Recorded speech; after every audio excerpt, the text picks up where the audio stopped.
I'm Abigail, though most people call me Abby. I'm 30 years old, and 3 months ago I got married without my parents there. The two empty seats in the front row felt like open wounds on what should have been the happiest day of my life. Why weren't they there? Because I dared to marry before my perfect sister, Sophia. My parents have always been obsessed with maintaining their perfect family image, but now that facade is finally starting to crumble. If you're watching this, let me know where you're tuning in from in the comments below. Hit that like and subscribe button if family drama feels all too familiar. Trust me, this story might help you realize you're not alone in dealing with toxic family dynamics. Growing up as Abigail Thompson meant living in a shadow. Not just any shadow, but the long dark one cast by my younger sister Sophia. Our family had all the trappings of perfection from the outside. My father, William Thompson, was a renowned cardiologist whose name appeared regularly in medical journals.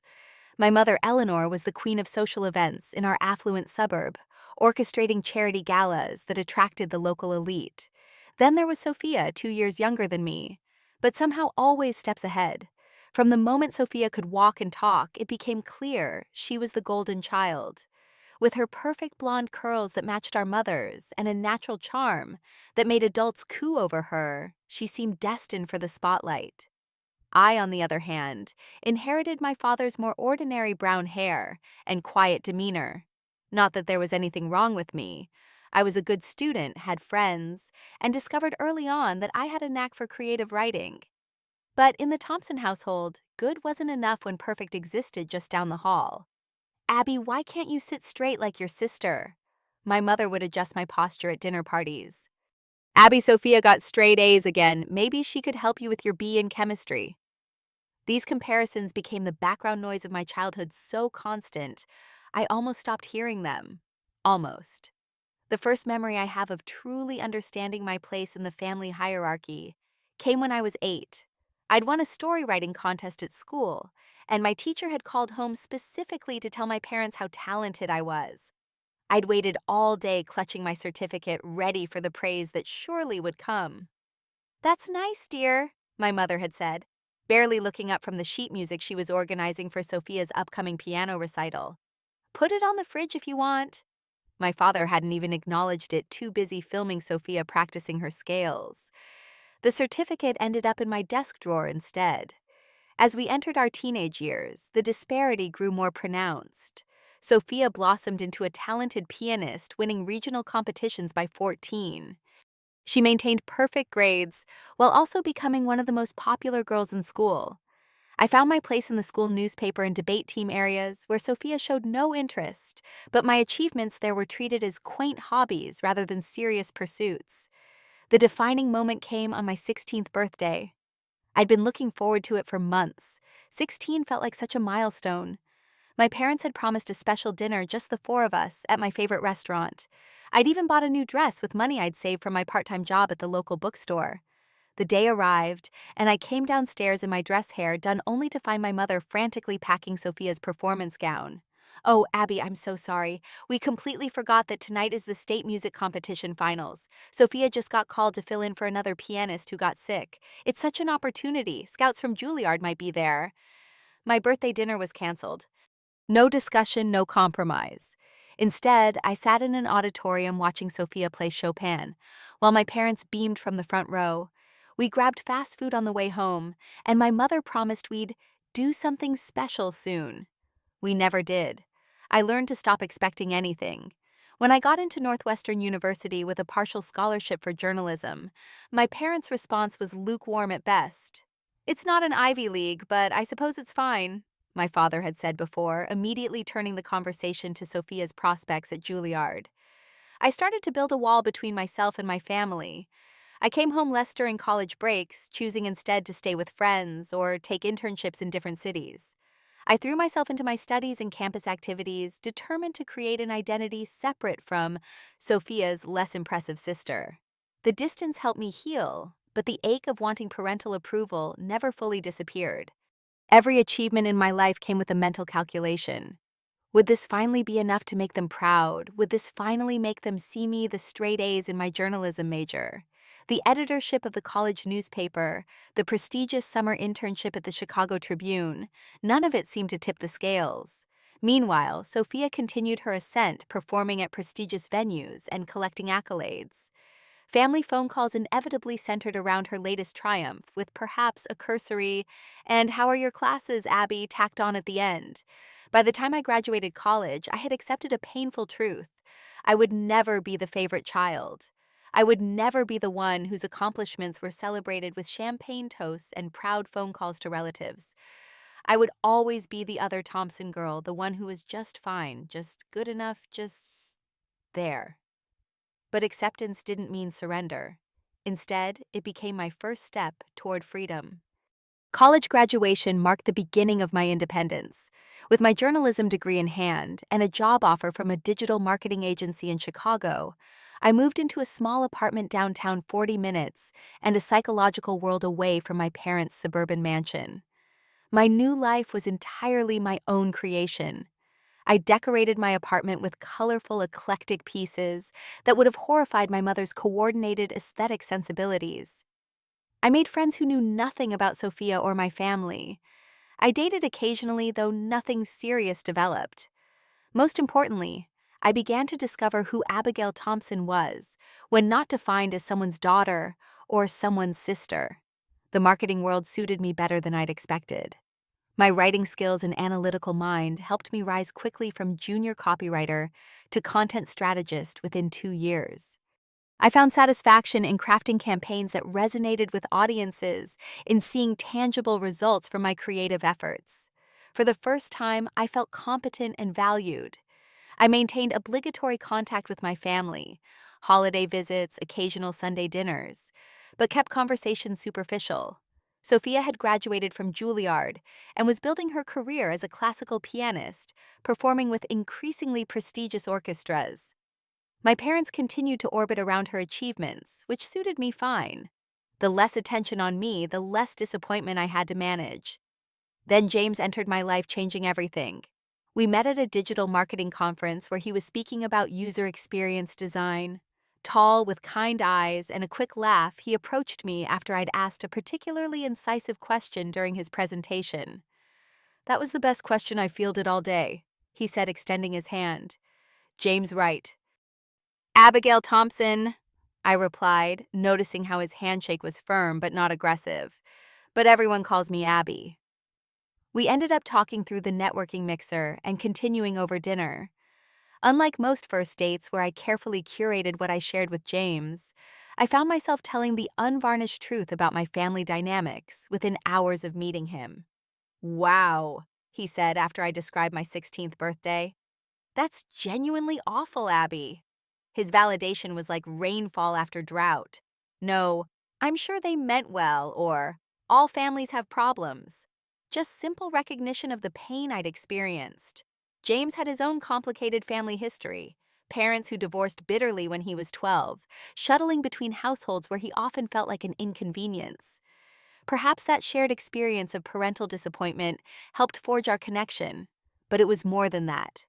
James saw me, fully, completely saw me, in a way I'd been craving my entire life. Our relationship progressed naturally and easily. After 6 months, we moved in together. After a year, we were discussing long-term plans. James had co-founded a software startup that was beginning to gain traction, and I'd been promoted to senior content strategist at my agency. We built a life centered on mutual support filled with small kindnesses and inside jokes. Meanwhile, Sophia's star continued to rise. She performed at Carnegie Hall, toured in Europe, and was featured in classical music magazines. My parents' Facebook pages were shrines to her success, with perhaps one photo of me appearing for every 20 of Sophia. I finally introduced James to my family at Thanksgiving 2 years into our relationship. My parents were politely disinterested, asking cursory questions about his work, before steering the conversation back to Sophia's upcoming concert series. James squeezed my hand under the table, a silent communication of, "I see what you meant."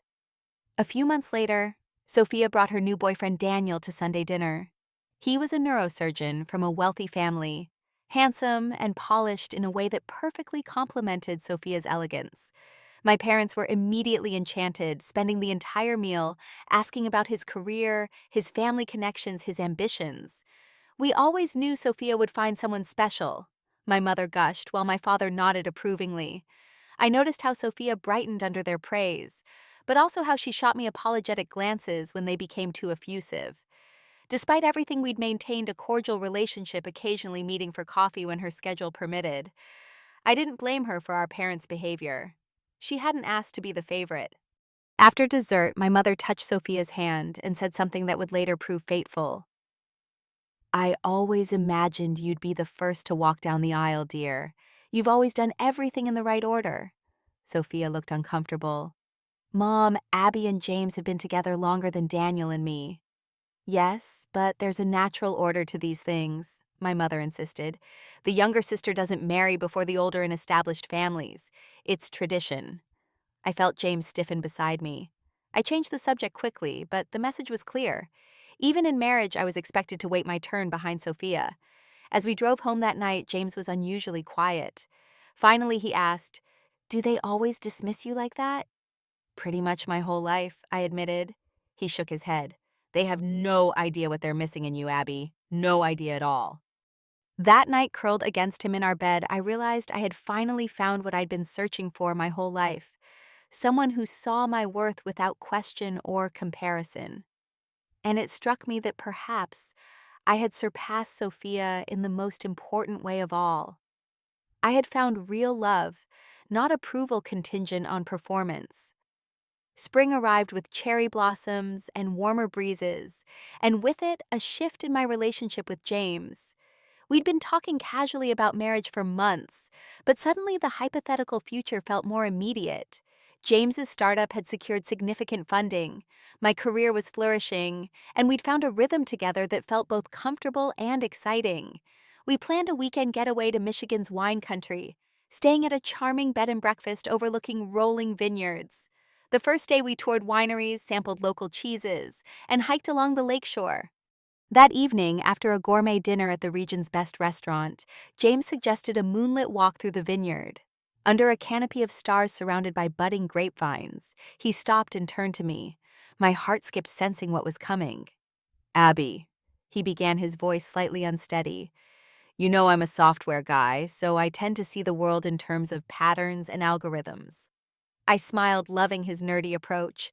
"And the pattern I've observed is that every day with you is better than the last.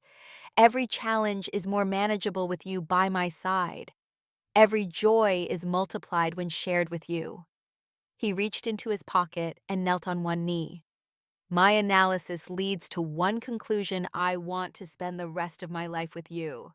He opened a small velvet box, revealing a vintage-inspired emerald ring. "Abigail Thompson, will you marry me?" Tears blurred my vision as I nodded emphatically.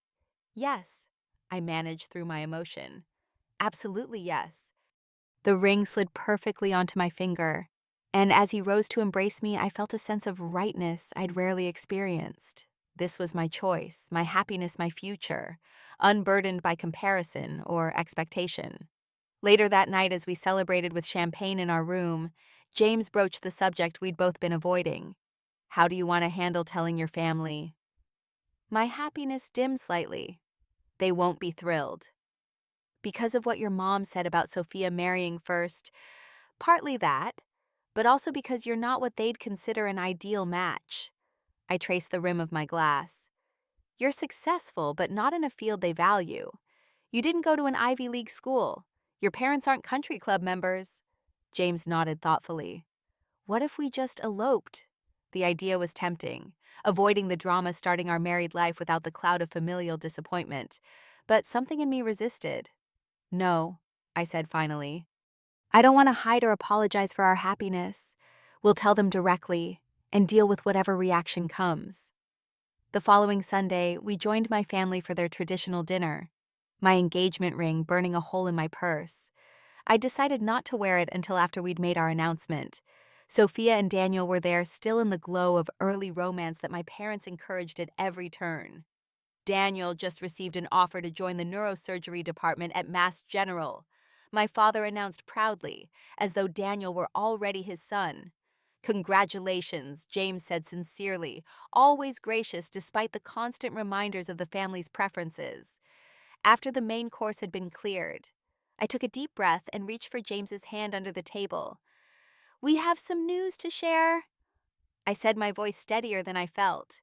I retrieved the ring from my purse and slipped it on. "James and I are engaged." The silence that followed was deafening. My mother's smile froze in place while my father's expression darkened. Sophia, to her credit, broke the tension.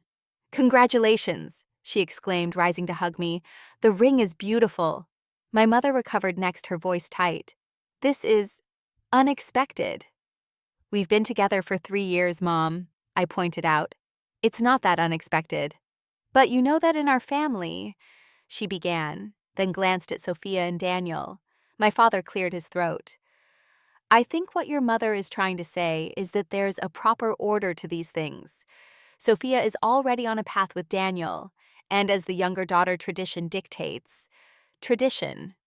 I interrupted, something snapping inside me. "Since when do you care about marriage traditions? You care about appearances, about your perfect family narrative."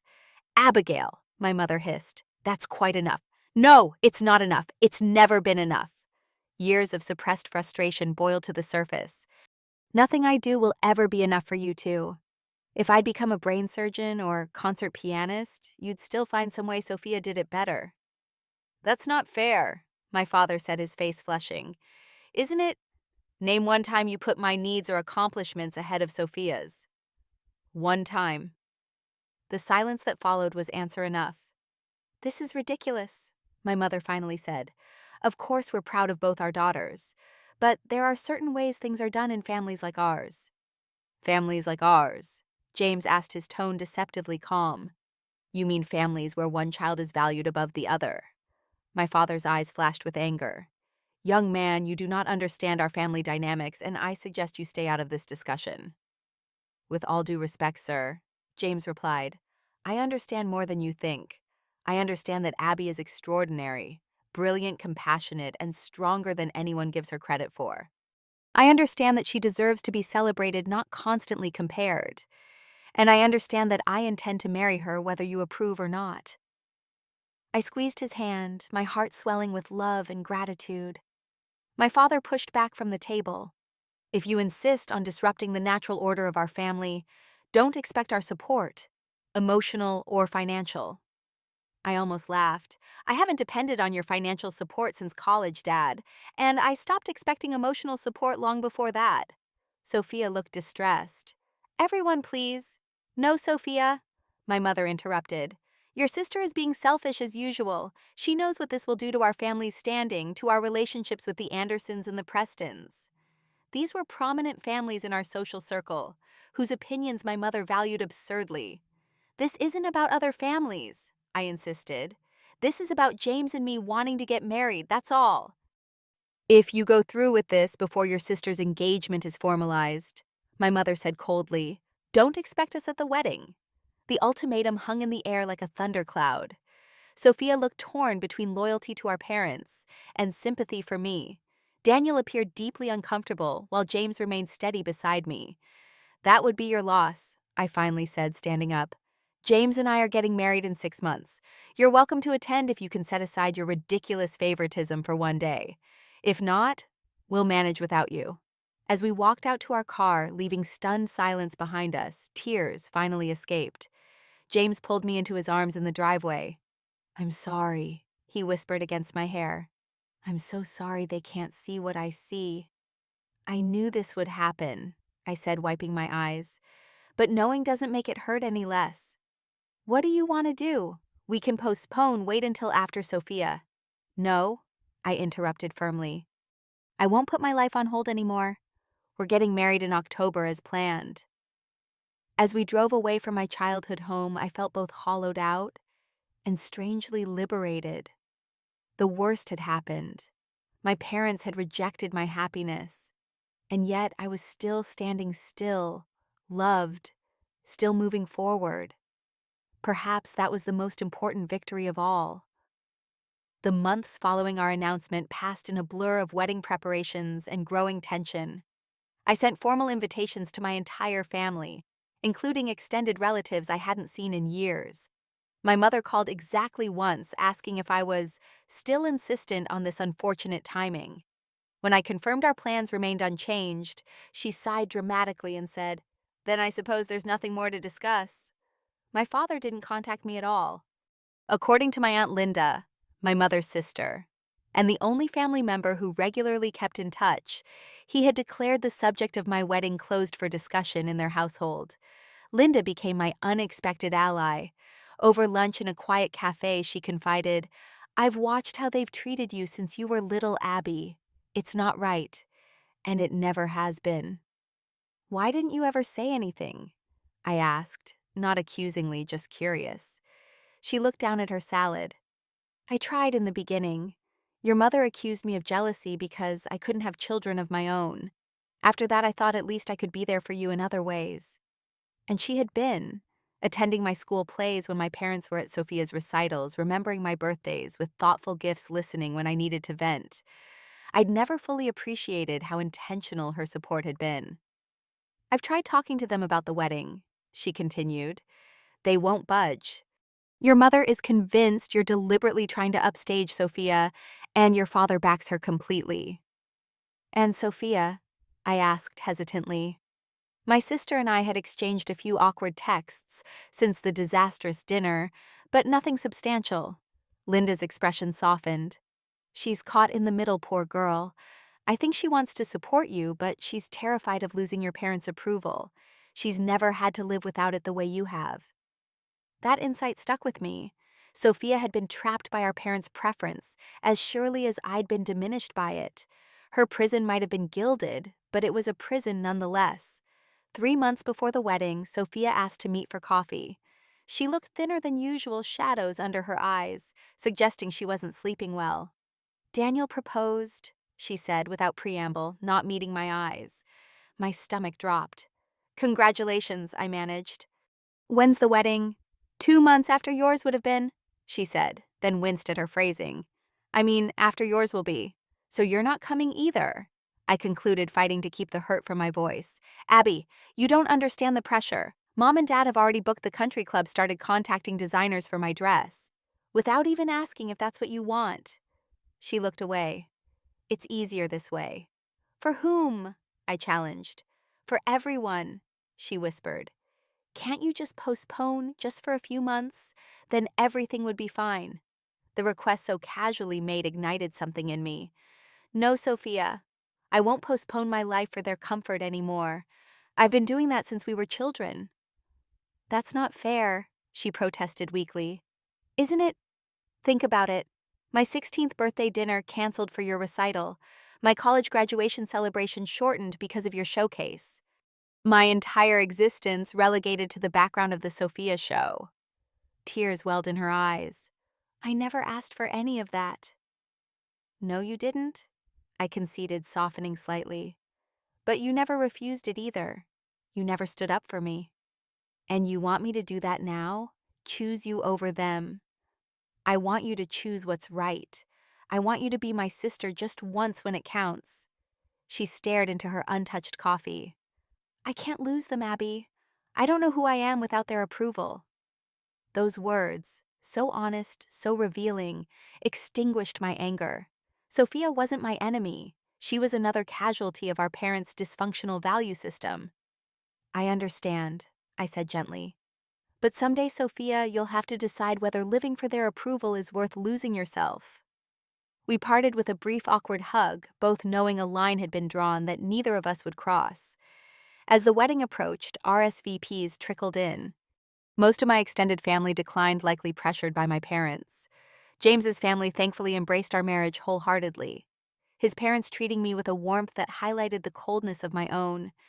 The day before the wedding, Linda called in tears. "I'm so sorry, Abby. William called Gerald last night." Gerald was her husband. "He said anyone who attends your wedding would no longer be welcome in their home. Gerald's law firm does significant business with your father's hospital connections." "It's okay," I said, though it wasn't. "I understand. I'll make it up to you, I promise," she said, sounding heartbroken. The morning of my wedding dawned clear and crisp, perfect October weather. As I sat before the mirror in the bridal suite, my best friend Sarah arranging my veil, the reality of my family's absence hit me fully. My dad should be here to walk me down the aisle. I whispered, tears threatening to ruin my makeup. Sarah met my eyes in the mirror. They should be here, you're right. But think about who is here, Abby. James, who loves you completely. His family, who've welcomed you with open arms. Friends who've stood by you through everything. We're your family, too. She was right, of course. Still, as I prepared to walk down the aisle alone, I couldn't help mourning what should have been. Then, just as the music began, the door opened and James's father appeared. "I know I'm not your dad," he said gently, "but I'd be honored to escort you if you'd allow it." Fresh tears, these of gratitude, welled up. "I'd love that, thank you." His arm was steady as we processed toward the altar, where James waited looking at me as though I were the only person in the universe. In that moment, I realized that while I couldn't choose the family I was born into, I had chosen wisely in creating the family of my heart. We exchanged vows beneath an arbor of autumn flowers, promising to cherish support and believe in each other.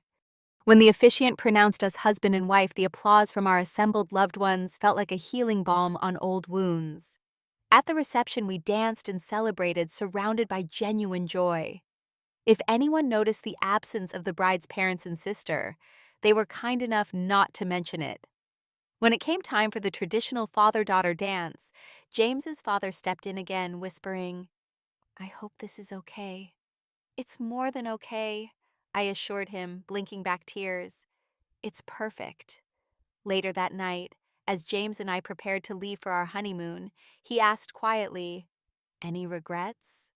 I considered the question honestly. "I regret that they couldn't love me enough to be here, but I don't regret marrying you today, not for a second." He kissed me tenderly. "Then we'll consider the day a success."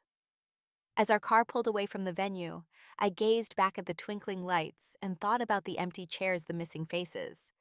There was sadness there, certainly, but no longer the devastating hurt of my childhood. I had learned finally that I didn't need their validation to be whole. James and I settled into married life with surprising ease. We moved into a larger apartment in a neighborhood we both loved, adopted a rescue cat named Fitzgerald Fitzy for short, and found a rhythm together that felt both comfortable and exciting. My agency promoted me to content director, while James's startup secured a major client that put them firmly in the black. I'd expected marriage to feel like a dramatic shift, but instead it felt like the natural evolution of what we'd already built together. The only significant change was in my relationship with my family, or rather, the near-complete absence of one. My parents maintained their silence. No congratulatory card, no acknowledgement of our marriage, not even a response when I sent them photos from the wedding. I tried calling a few times in the early months, but the conversations were so strained and one-sided that I eventually stopped. Sophia sent a small gift, a set of crystal wine glasses, with a card reading simply, "Congratulations, love Sophia." No personal message, no phone call. Through Linda, who still kept in touch despite not attending the wedding, I learned that Sophia and Daniel's wedding plans were progressing with a lavish spring ceremony scheduled at the country club. "Your mother is going all out," Linda reported during one of our monthly lunch dates. "Designer dress, 7-course dinner, string quartet for the ceremony, and a 12-piece band for the reception." "Sounds like them," I said, trying to keep the bitterness from my voice. Linda reached across the table and squeezed my hand. "For what it's worth, Abby, I think you're better off building your own life away from their expectations." I knew she was right, but the ache of rejection never fully disappeared. Holidays were particularly difficult. Thanksgiving with James's family was warm and wonderful, but I couldn't help wondering about the celebration at my parents' house, if Sophia had mentioned my absence, if anyone had. Christmas brought a brief formal card from my parents, not even handwritten, just their names printed below a generic holiday greeting. I sent gifts for everyone, including Sophia, but received no acknowledgement that they'd been received. "They're punishing you," James observed as January turned to February with still no word. "Trying to make you regret not following their rules." "I know," I sighed, curling against him on our sofa. The worst part is some tiny part of me still craves their approval. How pathetic is that? It's not pathetic, he assured me, stroking my hair. They're your parents. It's natural to want their love. Well, I'm learning to live without it, I said with forced cheerfulness. And I was gradually. I poured my energy into my career, our home, our relationship, building a life filled with purpose and joy that had nothing to do with the Thompson family legacy.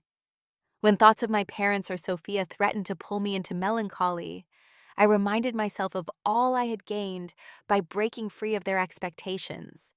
18 months after our wedding, everything changed. I was working from home on a Friday, finalizing a presentation for a new client, when my phone rang. Linda's name flashed on the screen. Unusual, as we typically texted to arrange our meetups rather than calling out of the blue. Linda, everything okay? Her voice was tight with tension. Abby, I thought you should hear this from family, not social media. Sophia and Daniel's wedding is off. I sat back in my chair, stunned. What happened? Daniel's been having an affair with one of the surgical residents. Apparently, it's been going on for months. He confessed everything to Sophia last night, said he couldn't go through with the wedding feeling the way he does about this other woman. Oh my God. I breathed, genuine sympathy welling up despite everything. How's Sophia? Devastated from what I hear. But that's not all. Linda lowered her voice, though I knew she lived alone. Your parents are in complete meltdown mode. They'd been bragging about this wedding to everyone in their social circle, positioning it as the social event of the season. William even arranged for it to be featured in that society magazine your mother loves. I could imagine the scene all too clearly. My mother frantically calling vendors to cancel, my father raging about the embarrassment, both of them more concerned with appearances than their daughter's broken heart. Have you spoken to Sophia? I asked. No, she's not taking calls. Eleanor has her practically under house arrest, afraid she'll talk to the wrong people and make the scandal worse. Linda paused, then added, They're telling everyone it was a mutual decision based on different life goals. I wasn't surprised. Image management would be their primary concern. Does this have anything to do with me? Are they somehow blaming my wedding for this? Linda's hesitation told me everything. Eleanor may have suggested that your disruption of the natural order created bad energy that affected Sophia's relationship. The absurdity of it almost made me laugh. Almost. Of course she did. After ending the call with Linda, I sat motionless processing this unexpected development. My first impulse was to call Sophia to offer comfort despite our estrangement. But would she welcome my support or see it as gloating? Would reaching out just make things worse for her with our parents? I decided on a compromise, a simple text. Heard about Daniel. I'm so sorry, Sophia. Here, if you need anything. Hours passed with no response. I tried not to check my phone obsessively as the day progressed as James came home, and I shared the news with him. Maybe you should give her some space, he suggested as we prepared dinner together. When she's ready to talk, she'll reach out. I nodded, though the big sister in me wanted to do something, anything to help. I just keep thinking about how they must be handling this, making it all about them, about their embarrassment, instead of about her pain. James stopped chopping vegetables and looked at me. You still care about them after everything. I care about Sophia, I clarified. And I guess I understand them even if I don't like them very much right now. We were just finishing dinner when my phone finally chimed with a text from Sophia. Thanks, can't talk now, we'll be in touch. Brief, but at least an acknowledgement. I'd take what I could get. 2 weeks passed without further contact. Through Linda, I learned that my parents had managed to spin the broken engagement as Daniel being ultimately unworthy of Sophia, a narrative that preserved their family's status while casting Daniel as the villain. Sophia, meanwhile, had withdrawn from several upcoming performances, citing health concerns. Then on a rainy Tuesday evening, my doorbell rang unexpectedly. James was working late, and I wasn't expecting deliveries. Through the peephole, I saw a rain-drenched figure I almost didn't recognize.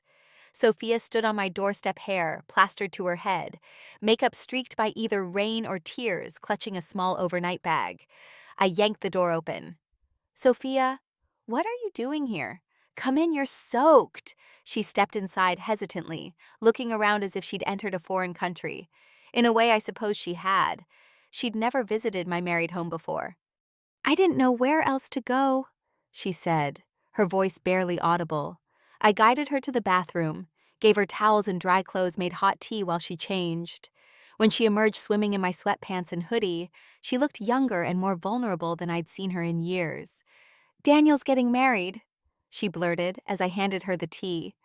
To her, the resident. They've been together almost a year. Oh, Sophia. I sat beside her on the sofa. I'm so sorry. They're already expecting a baby, she continued, staring into her mug. That's why he finally confessed. Couldn't hide it anymore. The pieces clicked into place. The sudden cancellation, the rush to create a face-saving narrative. Do Mom and Dad know all this? Yes, and guess who they blame? She looked up, eyes rimmed with red. You. Me? I echoed incredulously. How could this possibly be my fault? According to Mom, you disrupted the family harmony by marrying first. You invited chaos into our lives. She gave a hollow laugh. Dad says if you had respected the natural order, everything would have proceeded as planned. The absurdity of it struck me speechless. Sophia misinterpreted my silence. I know it's crazy. I've always known it was crazy the way they treated you, the way they put me on this impossible pedestal. Her voice broke, but I was too scared to say anything, too afraid of ending up where I am now, on the wrong side of their approval. And where is that exactly? I asked gently. She looked around my apartment at the life I'd built without parental blessing. Free, she whispered. Terrifying, but free. We talked for hours. After that, really talked for perhaps the first time as adults. Sophia confessed she'd never been fully happy with Daniel, had sensed his wavering commitment, but ignored it because he was perfect on paper, and our parents adored him. She admitted to envying my relationship with James, the genuine connection we shared. I watched you at family dinners, she said. The way he looks at you, the way you communicate without words. I never had that with Daniel. I wanted it, but I didn't know how to find it. Why did you come here tonight? I asked finally as the hour grew late. Mom and Dad are throwing a recovery dinner party tomorrow. Their closest friends supposedly to support me during this difficult time. In reality, it's damage control. She twisted a strand of hair around her finger, a nervous habit from childhood. They want me to wear this specific dress, say these specific things about how I'm the one who realized Daniel and I wanted different futures. She looked up, something like defiance flickering in her eyes. I just couldn't do it anymore, Abby. I couldn't be their perfect puppet another day. So you ran away. To the only person who might understand. She hesitated. Can I stay here for a few days, just until I figure things out? The request touched something deep inside me, the big sister I'd never really been allowed to be. Stay as long as you need. When James came home later that night, he took the situation in stride, immediately making up the guest room and treating Sophia with the same warmth he showed everyone. Watching him welcome my sister without reservation or judgment, I fell in love with him all over again. Thank you, I whispered as we prepared for bed. For what? For being you. For creating a home where my sister can feel safe. He kissed my forehead. That's what family does, Abby. Real family. The next morning, my mother called, the first time she'd initiated contact in over a year and a half. I braced myself before answering. Abigail, she said, her voice glacial. Is your sister with you? Hello to you too, Mom. Yes, Sophia is here. Put her on the phone immediately.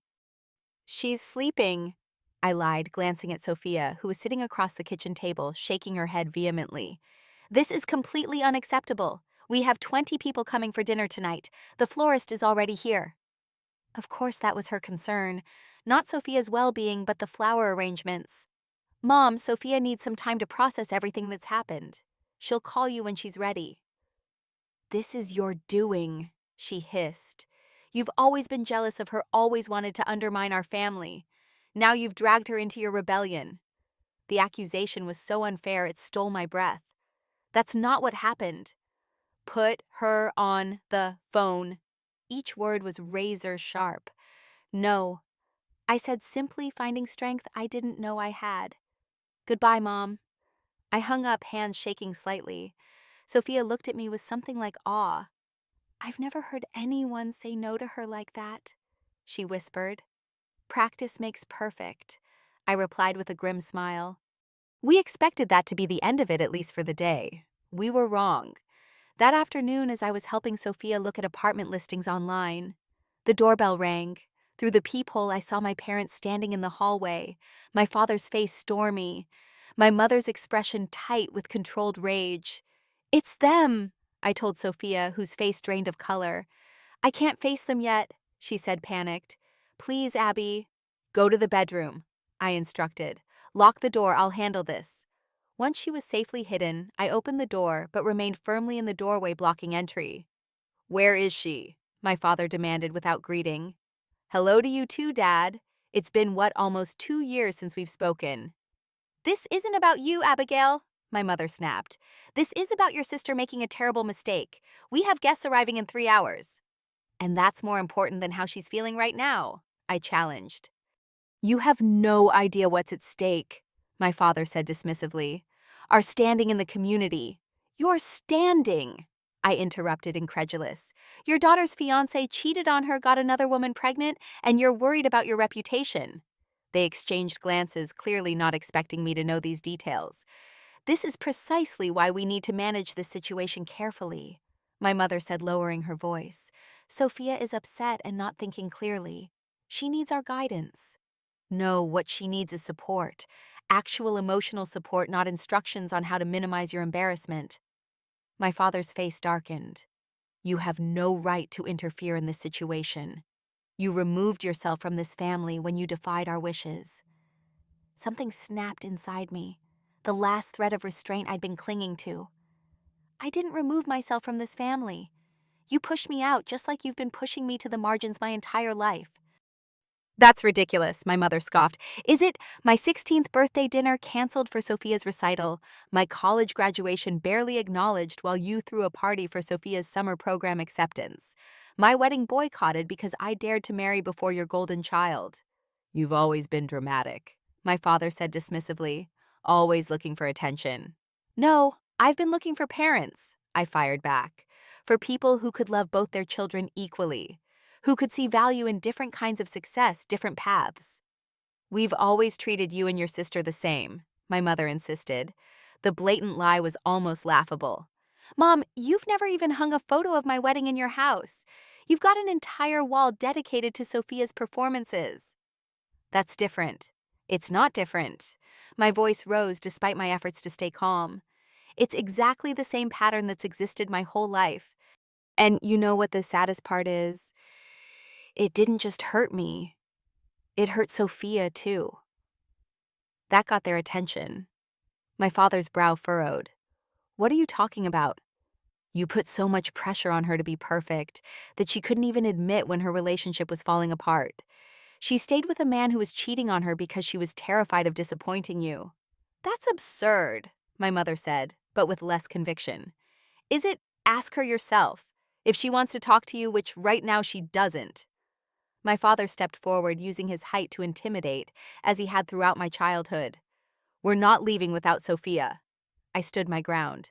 Yes, you are. She's an adult making her own choices for perhaps the first time without your manipulation.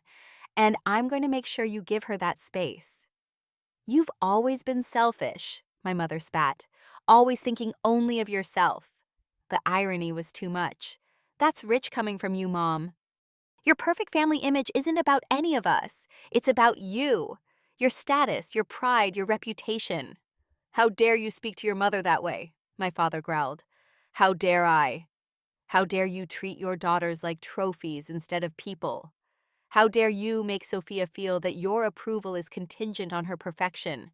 How dare you pretend to be parents when you've never actually seen either of us for who we really are?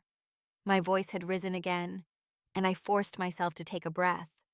You want to know why your perfect family image is crumbling? It's not because I married first or because Daniel cheated.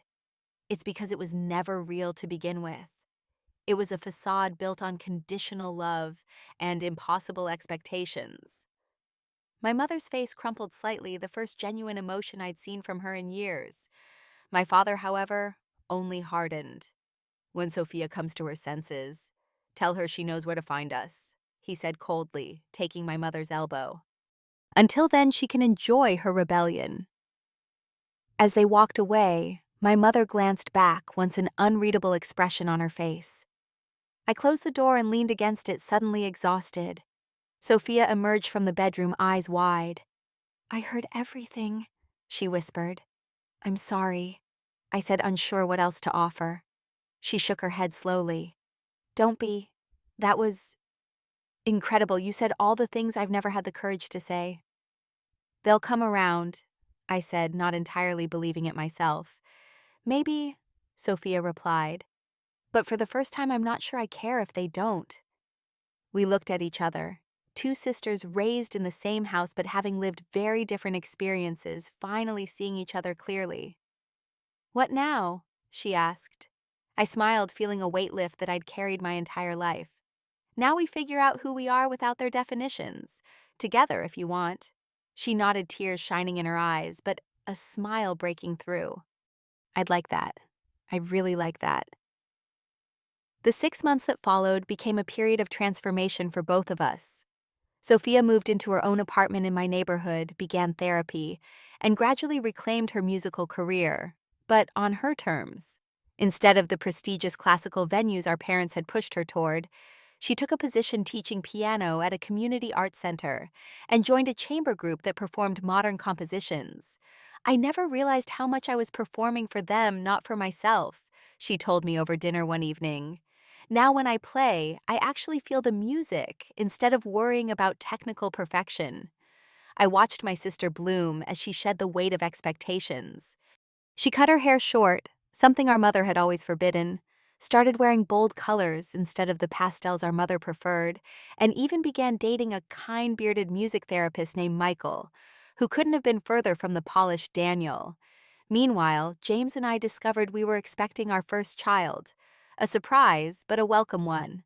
As my body changed to accommodate new life, I found myself reflecting on family patterns, determined not to repeat the toxic dynamics I'd grown up with. Our child will never doubt they're loved for exactly who they are. I promised James one night as we lay in bed, his hand resting protectively over my growing belly. "Never," he agreed, kissing my temple. "And they'll have the coolest aunt teaching them piano."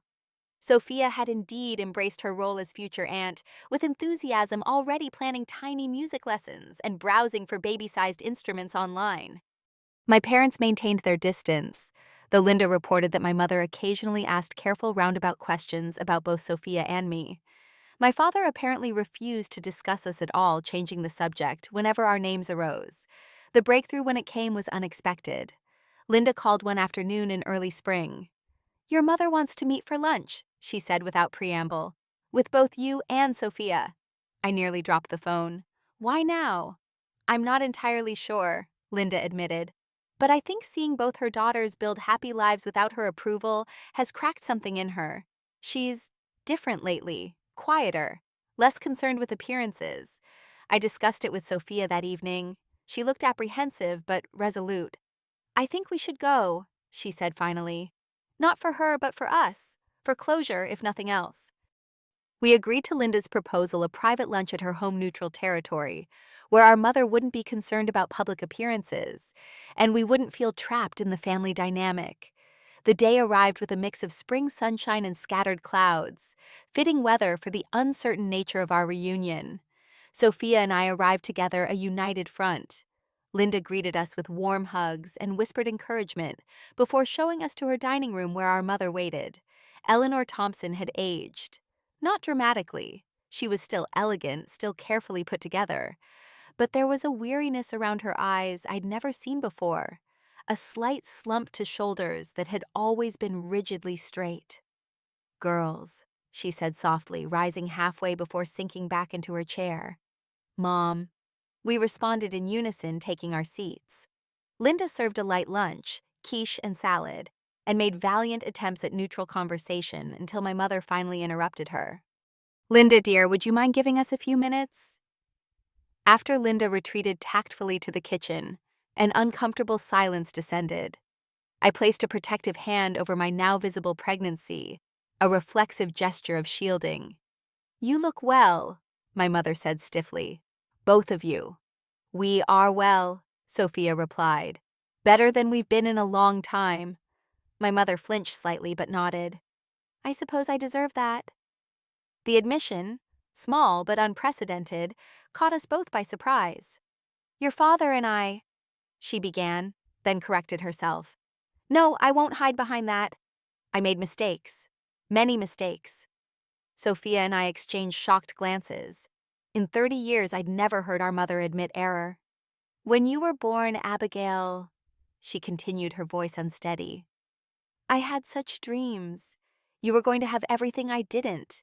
The right opportunities, the right connections, the perfect life. Then Sophia came along, and she seemed to naturally excel at everything that had been difficult for you. It was easier to focus where I saw immediate results." "You mean where you saw yourself reflected back?" I said, unable to keep the edge from my voice. She nodded slowly. "Perhaps. I pushed Sophia toward the accomplishments I had wanted for myself. I pushed you aside when you didn't fit that mold. It was wrong." The simple acknowledgement unlocked something inside me, tears I didn't know I still had. "Do you have any idea how much that hurt?" I asked, voice breaking. "To never be good enough, to always be compared. And do you know what it did to me?" Sophia added. "To be treated like a trophy instead of a person. To feel like my only value was in my accomplishments." Our mother looked down at her untouched plate. "I didn't see it then. I thought I was giving you both what you needed, pushing you toward success." "You were pushing us toward your definition of success," I corrected. "Yes," she admitted quietly. "I see that now." The conversation that followed was painful, halting, but necessary. My mother didn't excuse her behavior or my father's, though she explained that he remained unwilling to acknowledge any wrongdoing. "He still believes he did what was best for the family," she said with a hint of the old frustration. "But watching both of you walk away, watching you build lives that are genuinely happy without our involvement, it made me question everything we thought we knew about parenting." As lunch concluded, she hesitantly asked about the baby, about Sophia's music, about our lives. There was an awkwardness to her interest, but it seemed sincere. "I'd like to try again," she said finally. "To be, if not the mother you deserved, then at least someone who might be welcome in your lives occasionally." Sophia and I didn't commit to anything concrete that day. Years of damage couldn't be repaired over a single lunch, but we left the door open, a possibility that hadn't existed before. In the months that followed, our mother made tentative efforts. She sent a handwritten card when our daughter Lily was born, along with a small silver rattle. Not the ostentatious gift she would have once selected, but something thoughtful and appropriate. She attended one of Sophia's performances with her community ensemble, sitting quietly in the back rather than demanding recognition. My father remained distant, though Linda reported he had looked at the birth announcement photo we sent. "He kept it," she told me. "Put it in his desk drawer. That's something from William." It was a start, however small. One Sunday afternoon, as autumn painted the trees in gold and crimson, James and I took 4-month-old Lily to the park. Sophia and Michael joined us, bringing a picnic and the easy laughter that had become characteristic of our family gatherings. As I watched Sophia show Lily a falling leaf pointing out its colors, with the same enthusiasm she once reserved for concertos, I reflected on the long journey we'd taken, from the little girl desperate for parental approval to the woman who had defined family on her own terms, from the shadow of my sister to her strongest ally.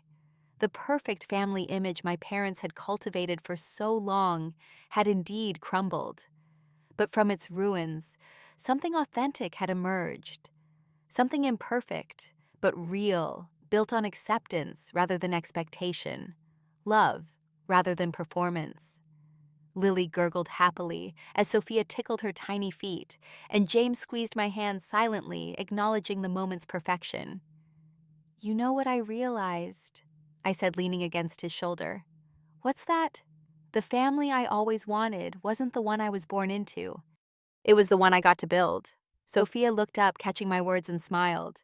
The genuine, uninhibited smile that had been rare in our childhood home, but now came easily. To building what we need, she said, raising her water bottle in a toast. To defining family our own way, James added. I looked at the people gathered around our picnic blanket, my chosen family, my healing family, and felt a peace I'd spent a lifetime seeking.